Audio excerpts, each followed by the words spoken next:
Afternoon, everyone, and welcome to today's Way Forward Workshop, Leader Lunch Break. We are pleased to welcome Rich Cochran.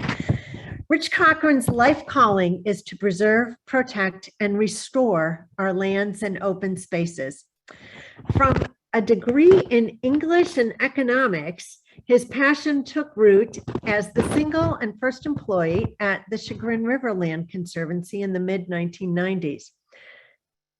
From that single employee, he now oversees a team of over 50 individuals and hundreds of volunteers. This came about when in 2006, Cochran River Land Conservancy and 7 other Northern Ohio land trusts merged, and he was tapped to take the helm of the newly formed Western Reserve Land Conservancy.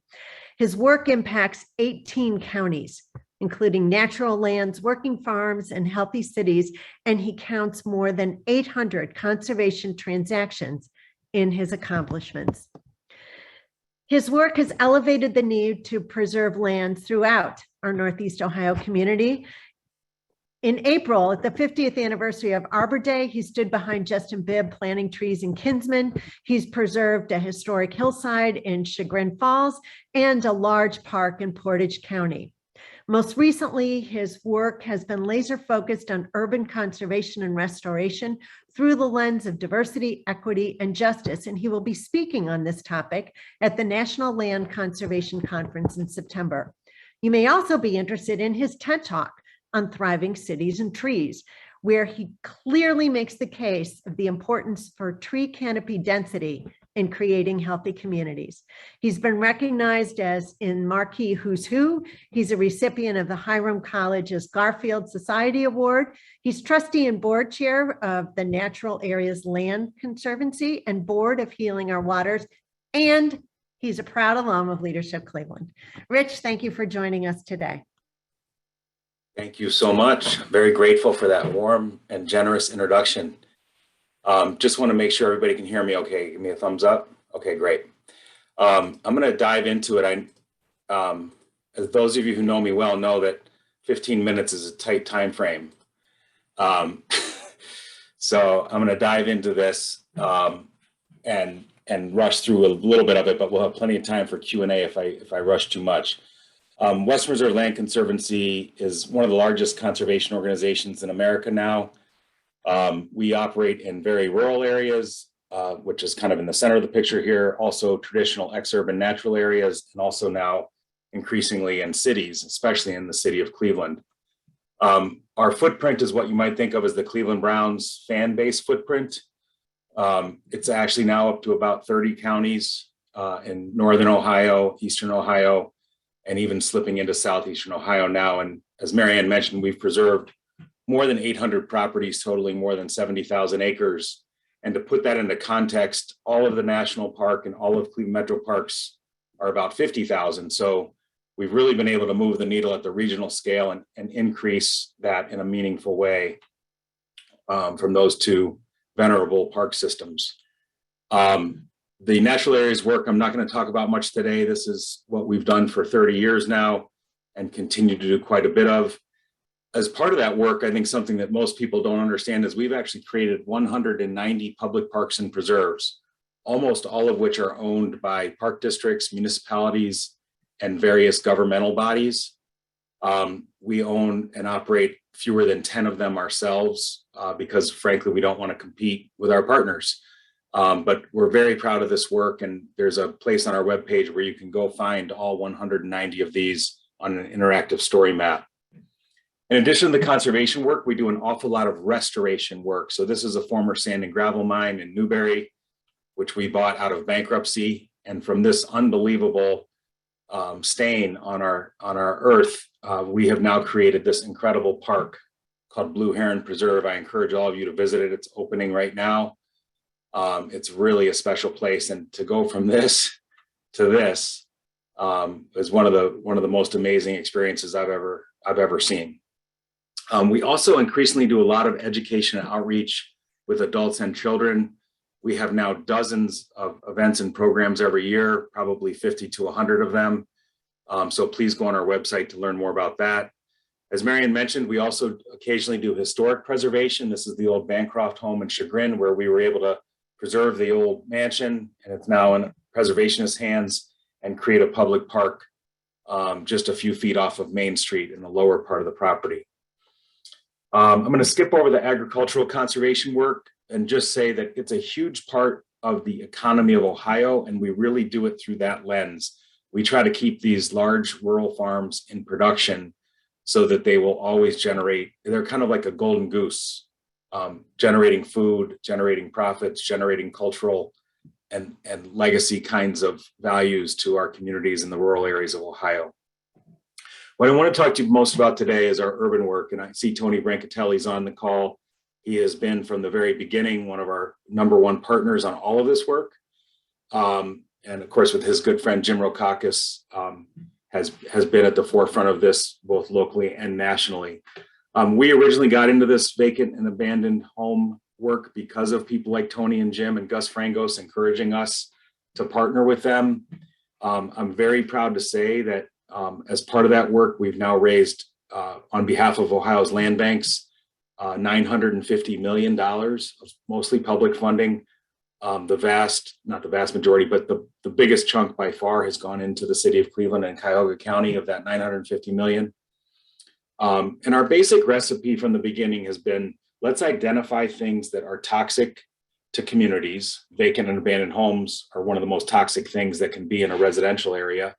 And then let's replace those toxic things with what we call nutrients. Think of this very broadly. It could be an urban farm. It could be reforestation. It could be a new park or preserve. It could be a new kind of property that we're calling groundworks properties. So anything that is viewed by human beings in a favorable way, we're trying to imbue and endow those communities with, as opposed to the vacancy and blight that really destroyed so many of those communities. This network of county land banks that we've helped to create is now up to 60 of them. That's the political platform that led to that $950 million. And it's one of the greatest lessons of my career is building a platform that politically diverse, where you have a commissioner from Meigs County going to Columbus with a leader from Cuyahoga County and delivering the exact same message. That has been a purple lobbying platform that has been incredibly effective at the state and federal level. A lot of people have asked me over the last 10 or 12 years, why do you do this urban work? You're a land conservancy. And one of the reasons we got into this was in studying biology, we realized these two laws really govern all living things, including human beings. The first law of biology is that all living things are actually a reflection of their environmental conditions, not of genetic properties. And the second is that all living things naturally, subconsciously move away from anything they perceive as toxic, whether they're right or wrong, and towards things they perceive as nutrients, but only if they can. The first law of biology became much more part of the conventional wisdom about 20 or 30 years ago. The first study that I'm aware of, though, happened in 1972, almost 50 years ago. Well, it is 50 years ago, where a biologist hypothesized that myoblasts, which are basically muscle stem cells, would become muscle tissue or they would die. In other words, they were genetically programmed to become muscle tissue and they could not manifest in any other way. When in fact he tested that, they became fat tissue in one petri dish and bone tissue in a third and muscle tissue in an appropriate one. This law, though, applies to everything, not only single-celled organisms. It actually applies to human beings and even to communities of human beings, which are a kind of living thing as well. The second law, again, the first time I read about it was a petri dish study. The biologist put nutrients on one side of the culture dish, toxins on the other, put 1 million prokaryotes, bacteria, into the petri dish, and they all migrated to the nutrients and away from the toxins. Except, he wrote, there were several stranded down here between the edge of the toxicity and the edge of the petri dish, unable to get away.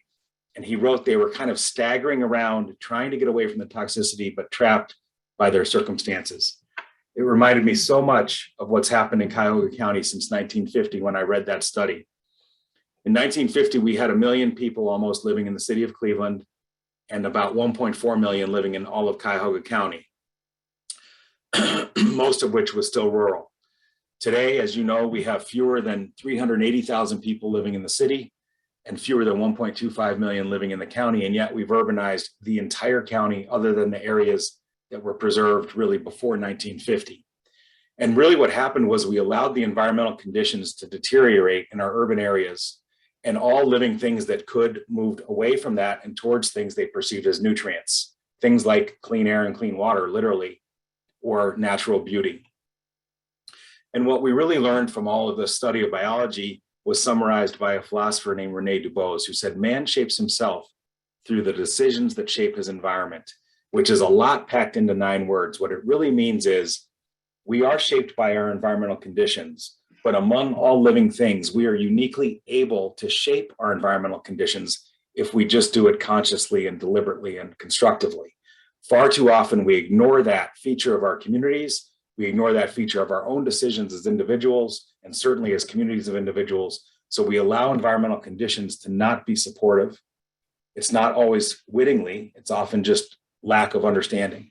So what we're trying to do is bring a message to this region. We can be the healthiest, the happiest, the wealthiest region in the world if we can concentrate more on restoring and improving environmental conditions for all of the people in this region. And what we've really learned is that in the absence of at least relative environmental equity, human equality is actually impossible. I'm going to come back to that in a second. Our original hypothesis in cities was we had to have more parks, and we still believe that. But as Marianne mentioned, we got deeply involved in tree canopy studies starting in 2013. And there's been hundreds of these studies now on tree canopy, some of which show that there's a 10% increase in human mortality when tree canopy declines dramatically. Our own tree canopy in Cleveland is way down to 18%. It's very disparate. The east side, Chagrin Falls, Bentleyville, Hunting Valley have 70, 80% tree canopy, city of Cleveland at 18%, Warrensville at 18%. It's exactly what you would think in terms of the disparities. You can actually see municipal boundaries on Google Earth images because the tree canopy actually changes on the municipal line. Of course, this is true of everything from lead poisoning to child poverty. And unfortunately, we're going in the wrong direction. We're losing 100 acres a year in the city of Cleveland alone, 100 net acres a year of tree canopy due to development and disease and death. The Land Conservancy started our own reforestation program nearly 10 years ago now called Reforest Our City. That and other programs got together to create the Cleveland Tree Coalition. We are now the home of the Cleveland Tree Coalition and the fiscal agent. Our first director was just hired a few months ago, Samira Malone. And we are off to a great start. This is our executive committee, very powerful executive committee. It's already led to many, many millions of new dollars of investment to try to move the needle in the right direction. I'm going to finish with this little story about how children encounter environmental conditions every single day of their lives. This is near where I grew up in Cleveland Heights, and this is how I walked to school. We were kind of in a pack. Sometimes a mom was with us, maybe even 2 moms. There were a lot of kids, and the environmental conditions, as my wife, who's a pediatrician, has explained to me, were nurturing us. We didn't know that, but these environmental conditions made us feel safe. They relaxed us, and we showed up at school ready to learn. The prefrontal cortex is actually nourished with nutrients when you travel through an environment like this. Here's how kids travel through an environment on the east side of Cleveland. You can see there's not a tree lawn. Forget about trees. There's not even a tree lawn. It's scary. You can see this kid's walking to school. He's as far away from the street as he can get while still being on the sidewalk. Imagine the difference this makes in your life every single day on your way to school, on your way home from school, on your way to your grandma's, on your way to the store, on your way home from the store. And what happens, as my wife, the pediatrician, has said, is this actually triggers a fight or flight response. The nutrients aren't sent to your prefrontal cortex. They're actually sent to your rear brain, the seat of aggression and reactivity, the seat of being able to get away from a tiger or being able to fight a person who attacks you. That's not what we need when we're walking to school. What we need when we're walking to school is to be nourished by our environmental conditions so we show up to school ready to learn instead of ready to fight. And even on the side streets, this is in Mount Pleasant, we have very poor environmental greenness right now. Compare that to a mile away on Cottage Grove, not a wealthy part of Cleveland Heights, but you can see 2 to 3 times as much tree canopy in Cleveland Heights as there is in the city of Cleveland. And in wealthier Shaker Heights, even more so, above a 50% tree canopy walking to school, for example, along Broxton Road. And we didn't do these studies. I'm just sharing with you a study that just came out of Europe that says for every 3% increase in greenness in a child's daily environmental conditions, there's actually a 2.6 IQ point increase or decrease. If the 3% greenness goes down, there's a decrease. If there's a 3% increase, it goes up. It's a staggering, stunning, shocking finding. I'm sure this study needs to be repeated over and over again before it becomes conventional wisdom or even can be proven, because this is the first study of its kind to my knowledge. But the key finding to us is this is not about taking kids on field trips to ex-urban parks. This is about changing their environmental conditions that they experience every single day of their lives. And by the way, it's not just IQ points that are showing up differently. There's a quarter of a century difference in life expectancy between this picture and this picture. That's a mile away. So there's just unbelievable disparities. And for far too long, we've allowed poor children to experience these environmental conditions, affluent children to experience these, and yet we expect people to pull themselves by their bootstraps, when in fact we now know environmental conditions are the bootstraps of human health. So thank you for listening to me. I know I rushed through it. I have some bonus material if we have a minute at the end, but I'll stop now and we can go to Q&A. Great, Rich. Thank you so much. So let's start with talking about the tree project. So how will the work of the Cleveland Tree Coalition really work to address the shrinking tree canopy, and how many communities are participating? Thank you. So the key to tree canopy restoration, let's call it, improvement, is it's kind of like two wings of the same bird. You need tree preservation and you need new reforestation, new plantings. We always forget about the tree preservation part, but if you think about the simple geometry of a tree, let's say you have a mature tree with a huge canopy, 100-foot diameter canopy, which is a very large, but very possible in Cleveland, tree canopy.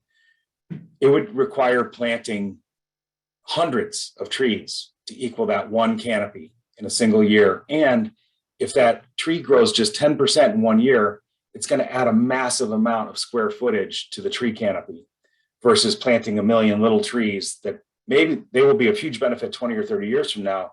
But in the near term, we really have to do both. So the Cleveland Tree Coalition's focus is on stopping the death and disease that's currently leading to 100 net acres per year of loss, and planting thousands of new trees every single year and maintaining them, meaning nurturing them for 3 to 5 years with weekly watering, pruning, mulching, constant care and attention, because in the urban environment, you have a very unforgiving environment for a new tree. So it's a combination of those two things. And on the planting side, I think the most important thing for the public to understand, you don't just plant a tree in the city of Cleveland and hope for the best. We have watering crews. It's brutal work, by the way. They have to lug buckets of water to all these trees every single day of the entire summer, watering thousands of them every week for 3 to 5 years, and mulching them and weeding them and pruning them. So that's how we're doing it. We're doing it through federal lobbying. Chair Brown just did a $1.5 million earmark that we're working on finalizing. The city of Cleveland has, through Tony and Matt Zones and Kevin Kelly's leadership and many others as well, $1 million a year of new investment for 10 years. The county has invested $1 million a year for 5 years. The foundations, Bob Eckert's former foundation, Cleveland Foundation, has supported the Cleveland Tree Coalition generously, allowed us to hire our first ever professional director. So the amount of momentum just in the last 3 years is really astounding. But we know that we need, through Davy Resource Group studies, we know that we need to be investing at least $10 to $20 million a year in a combination of preservation and planting before we can start really making progress. So that's really what the coalition is doing right now, is we're trying to build that capacity the same way we did with the Ohio Land Bank Association, where we raised collectively $950 million, which Tony and Jim and I never thought was possible when we started that, but it turned out to be possible because we built that platform. That's exactly what the Cleveland Tree Coalition is. Can you speak to the value of both doing tree survey and vacant property surveys in the urban environment? Yeah, so obviously without knowing what is actually happening on the ground, we can't have good strategy.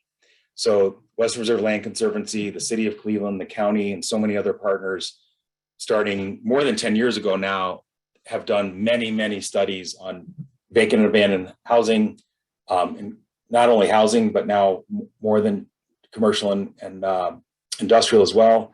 And then, of course, the tree studies, we've done 2 so far. We have to hire Davy Resource Group and other organizations like them to do that work. But basically, both of those kinds of studies tell us what is really happening on the ground. It's surprising. We don't know that much about what is actually happening on the ground until we do those studies. In fact, I remember Jim Rokakis, when he first started working with us, he would call around and ask, how many vacant houses do you have in your community? He would ask Lima, he would ask Toledo, he would ask Lorraine, he would ask Warren. They had no idea. I mean, they might say 100 and they would have 3,000. They might say 3,000 and they might have 100. They were that far off. So we've had to do those studies, and that is true of tree canopy as well. Nobody really knows what the tree canopy is until you hire a Davy Resource Group to do the study. And then you can have good strategy based on good data. Do you have plans to work with the city to improve spaces by retrofitting car infrastructure? So thinking road diets, pedestrian streets, in addition to abandoned properties? Absolutely. I mean, one of the great things that's happened in the last few years is this idea of complete streets and green streets. And as Tony and Bob and so many others on this call know, every single year we're investing millions and sometimes billions as a region in our infrastructure. And if we can make sure that the sewer district and the metro parks and the city and NOACA and all the organizations, all the governments, state, federal, et cetera, are collaborating to make sure all of that infrastructure investment is happening to create, for example, complete green streets, as well as just good streets. We can accomplish so much more quickly, because that's where you're changing the daily environmental conditions for entire populations of people. And that's what we've learned in the last 5 or 6 years actually makes the difference to public health outcomes and human health outcomes of all kinds. So I think that's a huge area of opportunity. I'm excited to say we are seeing evidence of it, but I think there's a huge opportunity to do it more completely. And how much do trees reduce urban heat island effects?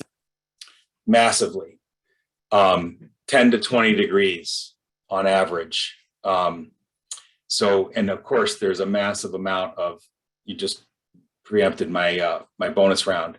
So we've studied redlining for many years now, and the legacy of that. Here's the historic redlining map, creating what some people refer to now as the Cleveland Crescent. Here's the modern version. We first looked at this through a vacancy and abandonment of residential lens. But what we've learned is that, and this is not just in Cleveland, this is 108 urban areas were studied. The formerly redlined neighborhoods were 13 degrees hotter on average. By the way, it's not only about trees, it's also about conservation investment in general. We did a study of the Clean Ohio Fund, which had distributed $50 million over 20 years in Cuyahoga County alone to create new green spaces, and zero had gone to the formerly redlined, predominantly this is 93% African American, these communities collectively are. Zero out of $50 million had gone into those neighborhoods over 20 years. Whereas the outer ring suburbs, which are pretty nice, got 25 million, more than half. It's even more scary when you look at the east side versus the west side, where you have, the much whiter west side getting 5 million and 7 million of that money versus much more black east side and south side getting 2 million and 900,000 during that 20-year period. Very proud to say that the Garden of 11 Angels project, which many of you have read about, was the first ever. So this is now out of date. There's a few $100,000 that went to the Garden of 11 Angels project at 123rd and Imperial. And it now looks like this, which is just a stunning outcome. So that was the first Clean Ohio project ever funded in those neighborhoods. And the second one was just funded this year in Huff. Hasn't closed yet, but we're seeing great progress there. So the urban heat island effect consequences, and as many of you know, it's not going away, right? I mean, you read about London, my God, this is happening everywhere. So we really need to improve this quickly. And it's not only about urban heat island effect, it's also about massive amounts of stormwater flooding and damage that we're starting to see in urban areas. And continuing along the conversation with tree canopies, can you speak on how they also add real estate value in addition to kind of the health and equity aspects? Yeah, that's a great question. I was flying through my slides, but the first slide about tree studies that I shared was from Washington, D.C. in 2013. And that was all that they really studied was property values and affluence, net worth and property values. And what they found was 100% of the rich people lived where there were trees, and 100% of the poor people lived where there were no trees. And there was like almost no exception to that in the entire metropolitan area. And what they also realized was you could trace real property value by linear foot of proximity to where the tree canopy was good and where the tree canopy was bad. So economists were able to get that down to the linear foot of proximity, how quickly values would go up or down. It's pretty amazing. We've had a question to kind of look beyond Cuyahoga County, and as we see so much development is heading west into Lorain County, can you speak to some efforts that you might be involved with around conservation in Lorain County? Sure. We've been working in Lorain County for many years now, since 2006. We've done an awful lot of conservation work there. And of course, you also have a very good park district there that does a lot of work, both with us and without us, and many other partners, nonprofit and governmental. So we're seeing a lot of good work there. We're also seeing a lot of urban distress in places like Lorain and Elyria. And have done, our Thriving Communities Urban Program has done a lot of work in those two cities in particular, trying to battle the same battle we did in Cleveland with vacant and abandoned housing. And that is going well. I would say those communities have bounced back for the most part pretty well, but there's a lot of work to be done. Those are distressed areas. And unfortunately, we do not have full-time urban staff on the ground in Lorain. We do have full-time staff on the ground in Lorain, but he focuses more on ex-urban parts of the county. So we'd like to add urban staff there. That's when we could really make a difference. But so far, it's been more, I would say, of an ad hoc effort. And Rich, as you begin to look ahead, what do you envision for kind of what's on the horizon for the work of your organization? Well, certainly doubling down on everything we're already doing and everything I already shared. We just finished a strategic plan that confirmed that we like what we're doing now. We think we and our partners think that we ought to be doing what we're doing now, and we ought to do it as much as humanly possible. So we look at kind of internal and external sentiment a lot in our strategic planning and what the world wants us to be doing versus what we're doing.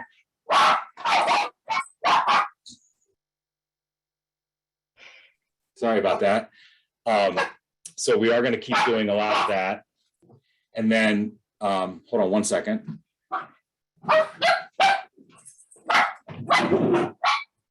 Just incredibly excited about the work that Rich is doing. Wants to express his excitement. Sorry. But the big thing, we've gotten heavy into carbon drawdown, both in urban and ex-urban areas. And we are piloting some programs in city, what we call city forest credits, which have not really been a thing yet. We just had the first national sale close earlier this year. We were the largest component of that national sale. So we're really excited about the carbon drawdown opportunities, not only in the city of Cleveland, but the whole region. And what that'll do is it'll generate additional financial resources to create more environmental resilience in urban areas, to do things like urban heat island effect, stormwater control, et cetera. So that's a whole new funding source that we think is very exciting and just starting. Rich, we have time for one more quick question. For those who are interested in getting involved in supporting your work, how can they do so? Well, I think, we have a decent web page, and some of those opportunities are described if you go to that web page. If you want to have a more in-depth conversation, call me or email me, and I can put you in touch with the right person if I'm not the right person to talk about what you might be able to do to help our mission. Of course, we always appreciate donations, financial donations, but there are many other ways to plug in if that's not appropriate or comfortable for an individual. So I'd say the website, or they can email me or call me, and I'll make the connection.